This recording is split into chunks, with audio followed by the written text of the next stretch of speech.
निर्गमन अध्याय 17।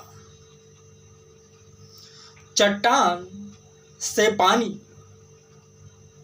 फिर इज़राइलियों की सारी मंडली सिन नामक जंगल से निकली और यहोवा के आज्ञानुसार कुछ करके रपीदीम में अपने डेरे खड़े किए। और वहाँ उन लोगों को पीने का पानी न मिला, इसलिए वे मूसा से वाद विवाद करके कहने लगे, हमें पीने का पानी दे। मूसा ने उनसे कहा, तुम मुझसे क्यों वाद विवाद करते हो और यहोवा की परीक्षा क्यों करते हो? फिर वहाँ लोगों को पानी की प्यास लगी। तब वे यह कहकर मूसा पर बुड़बुड़ाने लगे, तू हमें बाल बच्चों और पशुओं समेत प्यासा मार डालने के लिए मिस्र से क्यों ले आया है? तब मूसा ने यहोवा की दोहाई दी और कहा, इन लोगों के साथ मैं क्या करूं? यह सब मुझ पर पथराव करने को तैयार है। यहोवा ने मूसा से कहा, इज़राइल के वृद्ध लोगों में से कुछ को अपने साथ ले ले और जिस लाठी से तूने नील नदी पर मारा था उसे अपने हाथ में लेकर लोगों के आगे बढ़ चल।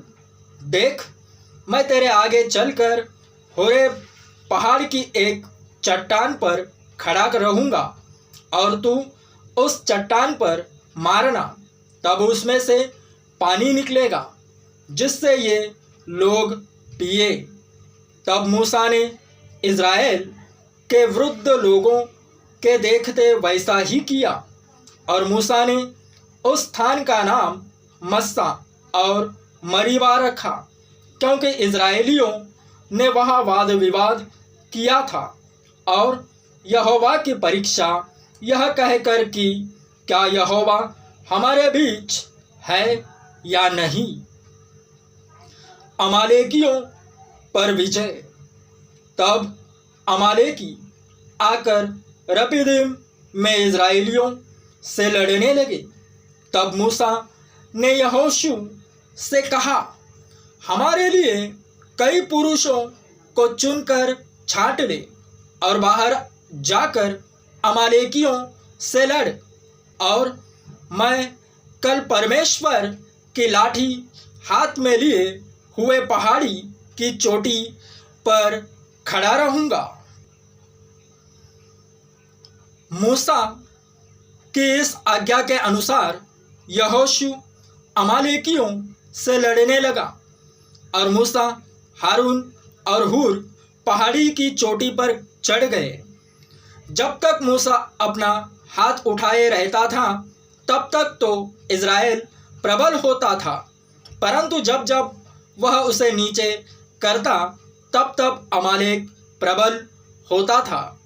पर जब मूसा के हाथ भर गए तब उन्होंने एक पत्थर लेकर मूसा के नीचे रख दिया और वह उस पर बैठ गया, और हारून और हूर एक एक अलंग में उसके हाथों को संभाले रहे और उसके हाथ सूर्यास्त तक स्थिर रहे। और यहोशू ने अनुचरों समेत अमालेकियों को तलवार के बल से हरा दिया।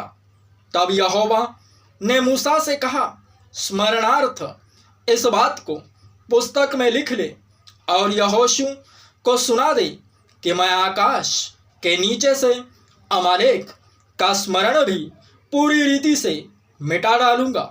तब मूसा ने एक वेदी बनाकर उसका नाम यहोवा निस्सी रखा और कहा, यहोवा ने शपथ खाई है कि यहोवा अमालेकियों से पीढ़ियों तक लड़ाई करता रहेगा।